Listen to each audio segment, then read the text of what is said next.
دل یو داسې مکان جوړ کړی مساکن طیبه چې د هرې ګندګۍ نه پاک ته دوړې نشته، هلته بارانونه نشته، هلته ګرمي او یخني نشته، هلته خټې نشته. مساکن طیبه دا به د کوټې دا به د کمرې د سونې چاندۍ نه جوړېږي، دا یې خټه زعفران مشک او عنبر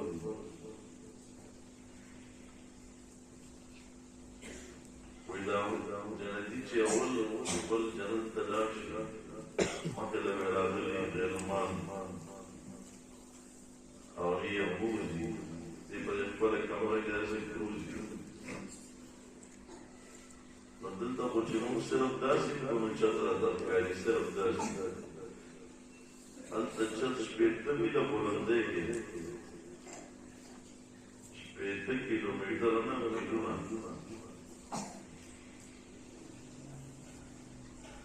طولها في السماء 60 میله. دې ولې دیوالونه د ښایست لري، زینت ته ګوري، داسې دی کې مستغرق روان دی کله چې چت ته نظر ورسي. زه یو ځل سفر کوم هرات ته روان وم، په غزني کې یو مظلوم دعوت کړی چې دا دې موږ یو ځای ورسېدو.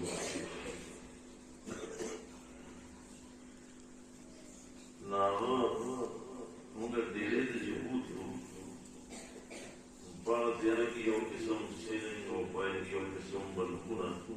ما ته एकदम د جنت د منظر رامغلی چې دا ګورې یو بنده دی او مخلوق دی. هغه کوشش کړی چې دا چت مزین کړي. نو حدیث کې راځي چې دا سترګې د دنیا وي، دنیا نظر وي، دې له طاقت نو چې برېښنا برداشت کوي، دا اوس وو. او په دې کې مصروف کاله تېر شي، یو په دې کې مصروف وي، د یو یو قسمه ننداره مړي شي نه.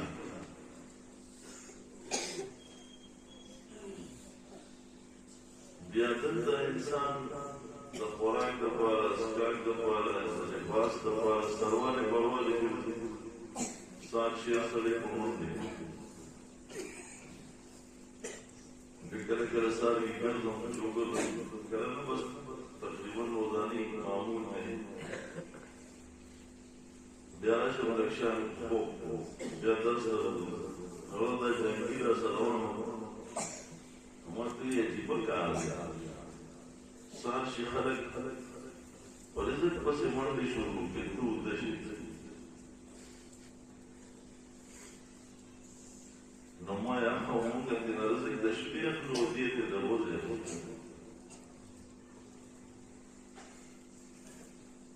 هغه یوازې د رزق دپاره تا له دوکان نه یې درکړی، ته به دوکان کښېنه بیا وخورې، تجارت به کښېنه بیا وخورې. نور مقصد ډېر زرایش دی. نو دنیا کې مو د انسان لګیا دی د رزق دپاره سروانې بروانې ګرځي. هلته هم داسې نه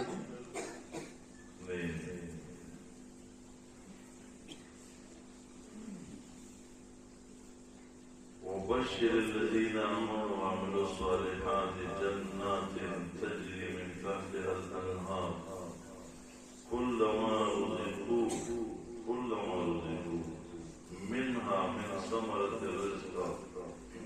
قالوا هذا الذي رزقنا من قبل. سار ماقام پر تیار یطوف علیه ولدان صوب بے روڑی داسې په من مزدوران باندې ستا جامې نیولي، ستا خادمات لغونه ښایسته وي چې لرې هغه دی سر ته په پټي کې ناست وي، تا ته به دې ځای داسې ښکاري ته وایي چې احمد غلب لوستي.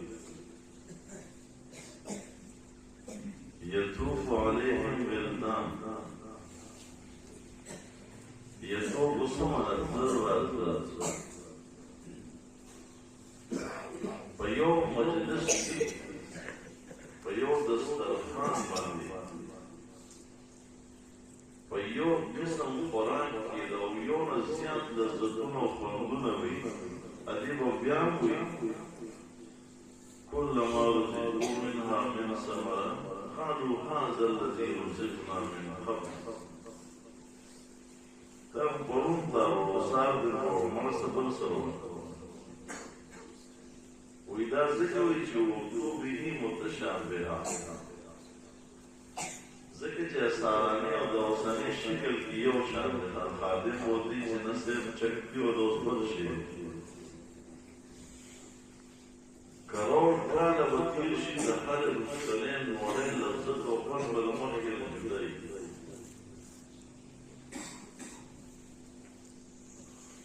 دلته موږ چې کله په سفر روزانه زما یو څو پروګرامونه یو بل دوبیانو کې په دې کې پورته وځو او په او د سار موقوف په خدای بیا ونی چارج چې دوه لذي شعر زما دونه خوښي او په دې ورځ کې دې غو نه سمونه چې بیا سره پریشان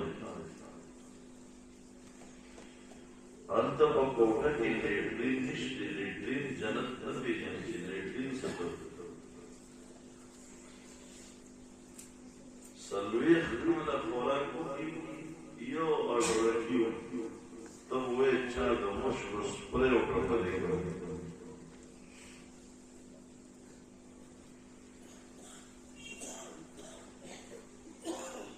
دا دیده خوراکونا کو گٹلو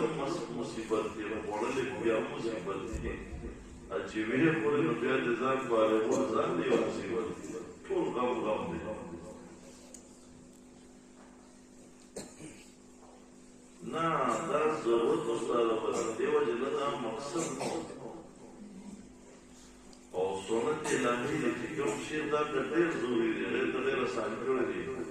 خوراک ډېر ضروري دی اکسیجن ډېر ضروري دی مدد سے بزرگان کو خبر لیدلی اللہ والا چې په 24 घंटे کې صرف 2 بسکټ خوري او زموږ نه خجم دی فکر